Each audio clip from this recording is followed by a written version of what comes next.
NatureVest, a new partnership between the Nature Conservancy and JPMorgan Chase, seeks to raise an investment fund specifically focused on nature, and you can invest today. At the same time, Dow and the Nature Conservancy have been working together to discover the value of nature to business. Here's a look inside that partnership. We live in a time when most businesses seem aware of their impact and dependency on the environment. But far fewer understand how to value the services that nature provides them. There's a whole range of benefits that we get from nature and that we couldn't possibly live without. The production of food, our energy, our fresh and clean water, protection from flooding, from climate change, our jobs. Just about everything we get traces its origin in one way or another to nature. Often, nature's value is only recognized once it's gone. Our window of opportunity to make a difference is now.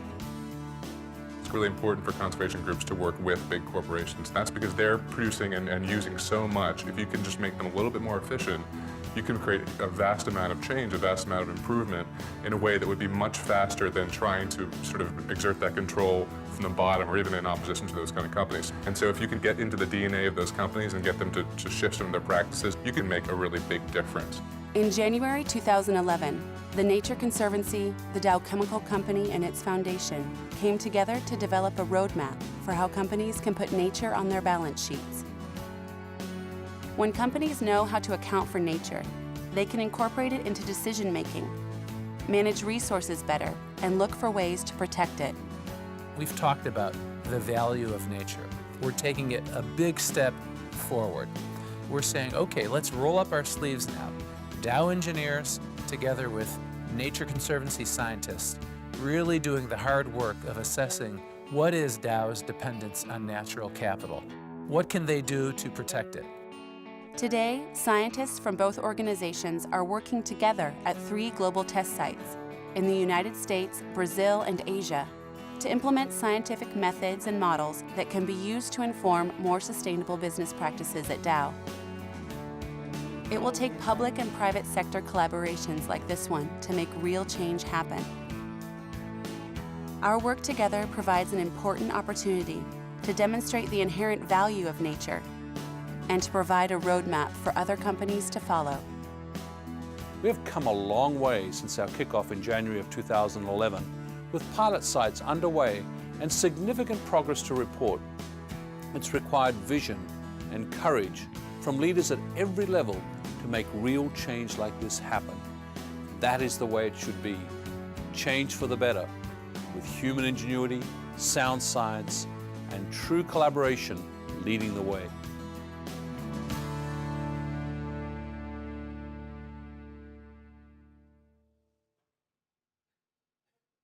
I'm excited to introduce our next guest in the studio who have firsthand insight into both of these relationships. Glenn Prickett, the Chief External Affairs Officer at the Nature Conservancy, is here to talk to Mark Weick, Director of Sustainability at Dow, and Matt Arnold, Managing Director and Head of Environmental Affairs at JPMorgan Chase. They're here to share their experiences on and with courageous collaboration. Well, thank you, and thanks to everyone joining us here in the studio, watching online, in the meetups that are happening around the country and around the world. We're thrilled to be here. I'm thrilled to be joined here by Mark Weick and Matt Arnold, both old friends and close collaborators. So let's get right into it. We're here at an event around the global goals, the Sustainable Development Goals, as they're officially called. Your companies have been leaders in sustainability in the business world for some time, and I've seen firsthand that you really approach that as a business strategy and a business opportunity. Our viewers may be wondering, how does that align with the global goals? So what is your company's sustainability strategy? How is that connected to the global goals? Mark, why don't we start with you? Sure, Glenn. Thanks for asking. Dow just introduced in April our 2025 sustainability goals. So this is our third decade of 10-year-long sustainability goals, because we as a company want to look forward into the future and think about where the planet needs to be in 10 years and where we need to be to meet the needs of the planet in 10 years. we were able to put together the 2025 goals over a period starting in the fall of 2009. So we were able to follow the development of the Sustainable Development Goals as they were put together and consciously link our 7 Dow 2025 sustainability goals with the 17 UN Sustainable Development Goals in over 40 direct links that were put there really on purpose, very much intentionally, to make sure that we are meeting the needs of a global community with the goals that we're setting out. And so, for example, as we are publicizing within our company our 2025 sustainability goals, we're asking people across the company to take selfies like this, because one of our goals is to value nature, for example. One of our themes in our 2025 goals is to courageously collaborate with people that you might not think we would be collaborating with. And we're also committing to unlocking the potential of people in science. And so if you look on our websites and on our Tumblr site, there's all kinds of selfies with people across the company making their commitments to these goals, which are aligned with the SDGs. Great, and the work we've done together on your nature goal, I think, is a good example of that. And we'll talk a little bit later about how that supports both corporate initiatives and the broader global goals. Absolutely. So Matt, how about JPMorgan? How do you intersect with the global goals? Well, we intersect quite intricately, but not really on purpose. We started our sustainability journey probably 10 years ago. And initially for a bank, that was a risk management thought. If we, through our financing, underwriting, lending, investing, create consequences on the environment, on vulnerable communities, on indigenous people, how are we adopting stewardship over those outcomes with our clients? So probably 5 years of a risk management journey, which continues to this day. In 2009, we created an impact investing, we call it social finance at JPMorgan, investment program. So if there's a risk management thought, now we have an investment thought. And that is geared towards disadvantaged communities, healthcare access to financial inclusion and financial literacy, access to education for disadvantaged communities. And we've had a fair degree of success with that. And so 2 years ago, we launched a client-facing client advisory group, very responsive to client needs. And when you have a client base as broad as ours, you're pulled into almost every kind of social and environmental need that you can imagine. So when we obviously watch the development of the Sustainable Development Goals, and if you look across the 17, we have activity to varying degrees matched up to at least a dozen of them. So we are geared into that, and our activity, we're a bank, so we're organizing capital around those needs.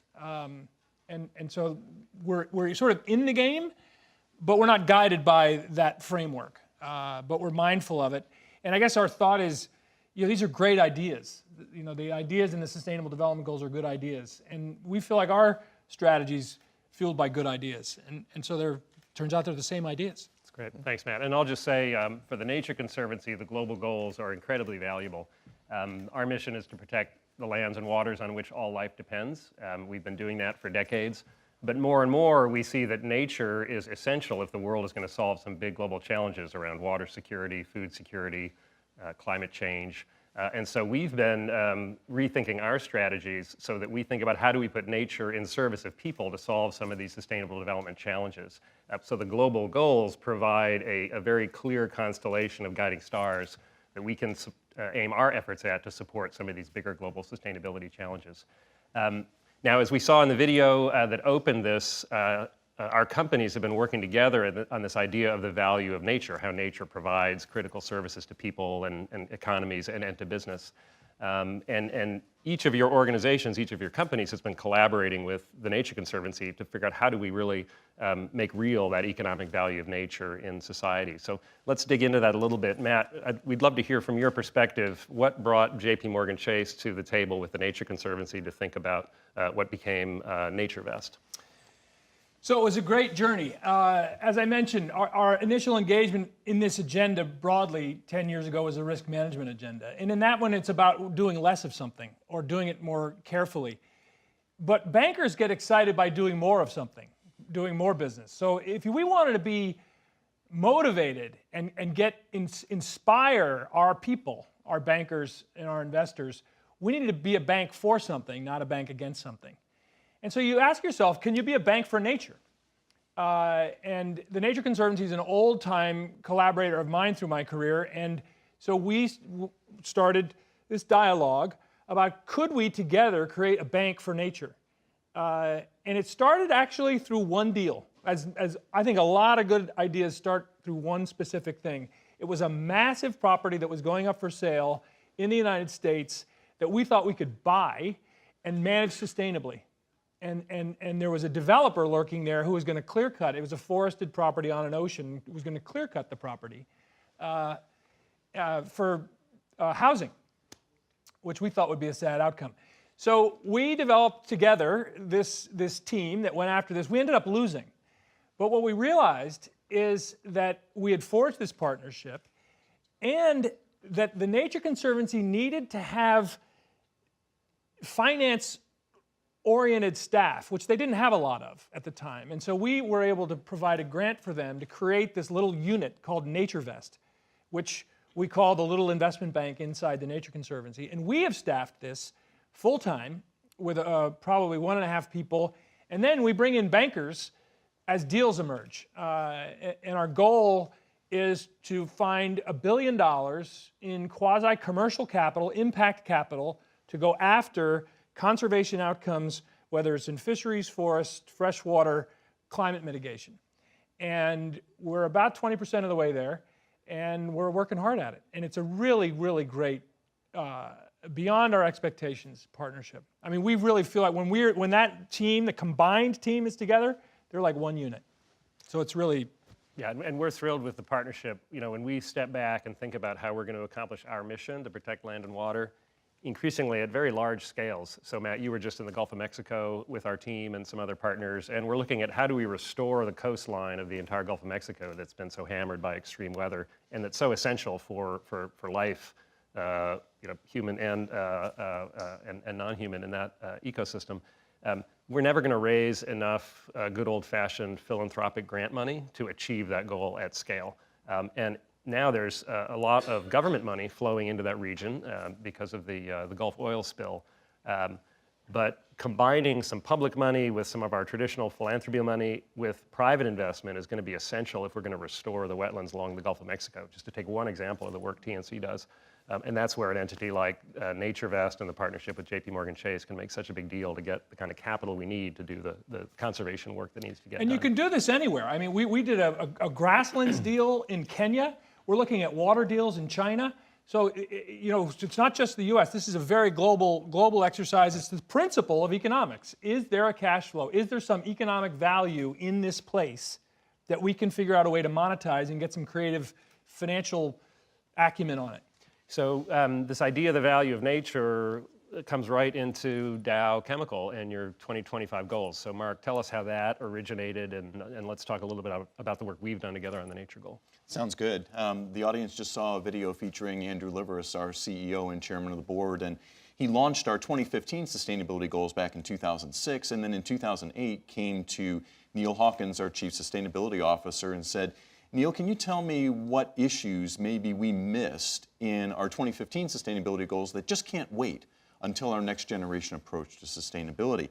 And one of the things we thought about was the intersection of biodiversity and healthy ecosystems on which we all depend, but of course we depend on healthy ecosystems and ecosystem services for a lot of things that are undervalued in the marketplace. I think about clean water flows, I think about fresh air, I think about coastal storm surge protection, I think about pollination in our agricultural businesses, and issues around land use and preserving healthy ecosystems and ecosystem services as we go forward, and valuing those properly in business decisions, not necessarily as they're going to be today, but where they're going to be 5, 10, 20 years from now, because we have to think that long when we think about manufacturing plants and products and services that we're creating to meet global needs.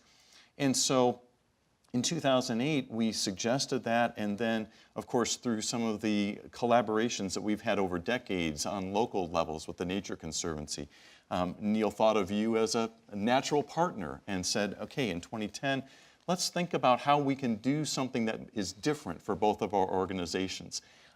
You're thinking about the biodiversity side of this. We're thinking about the ecosystem services side of it. And of course, we both care about the other, but our missions need to align in this common project. And so, kicked off in 2011, we're tremendously proud of the progress that we've made in the last 5 years. And as Glenn, you said, it culminates in this nature goal that we were able to announce in April, where we're committing to valuing nature in our capital allocation decision processes, our new product development processes, our new business development processes, our real estate decision-making processes. And frankly, we're doing this because we think it will not only have social and environmental benefits, but also economic benefits. We're thinking that we'll get $1 billion in net present value by valuing nature differently over the next decade. And it's a tremendously exciting goal for our employees as well as people who are watching this. Yeah, and we're thrilled with it. You know, there's been a lot of talk and research and great thinking about this idea of nature's value to business, and why shouldn't business be capturing that value on its balance sheets and financial statements. And a lot of it has been just that, kind of high-level thinking.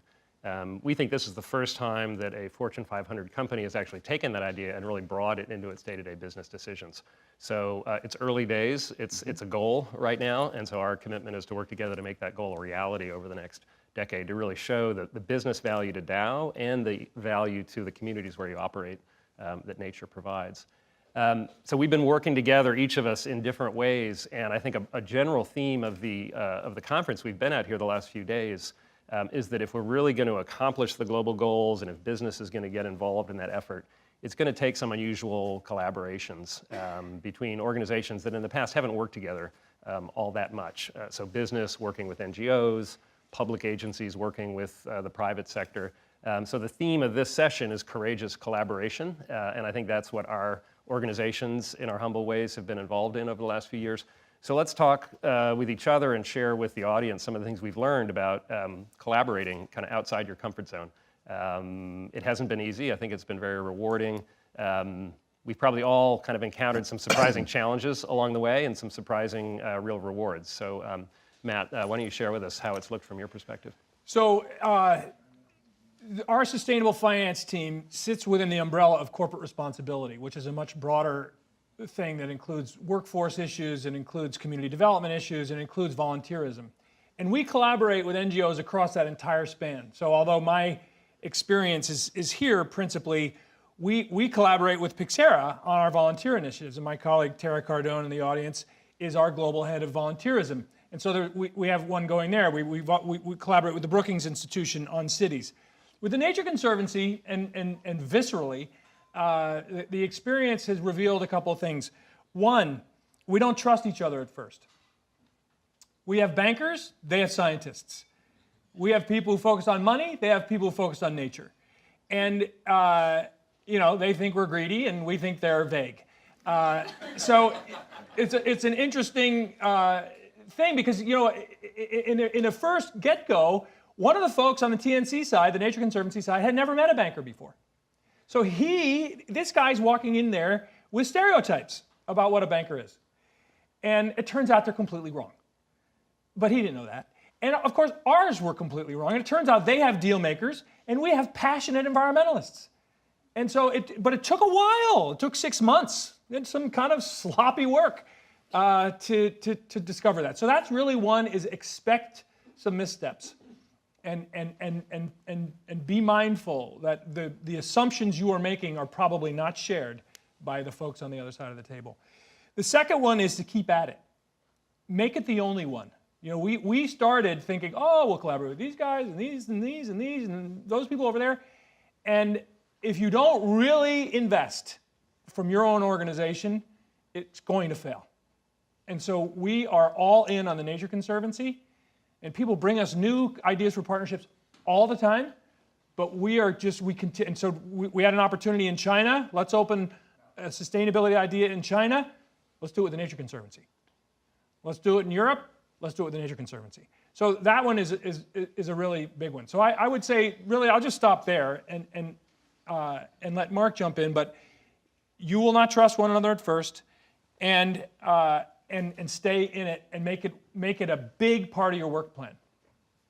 Great. Mark? And one of the reasons we wanted to have a 5, now 6-year collaboration was for some of the things that Matt just said, just getting over some of the even language barriers that we had at first, where we're talking about ecosystem services and the scientists of the Nature Conservancy are talking about biodiversity, and we have to find the sweet spots where we can speak each other's language. But it's been tremendously rewarding, and I wouldn't trade the collaboration for anything. We've learned so much from our colleagues at the Nature Conservancy, not only in the technical details of how to value water in our largest plant in Texas, or how to think about reforestation as a way that can be an economically viable option for air quality control, but also in the way that we think differently about business problems. And I think that's the biggest value in the collaboration that we've seen so far, is that it's helped us to think differently and think better.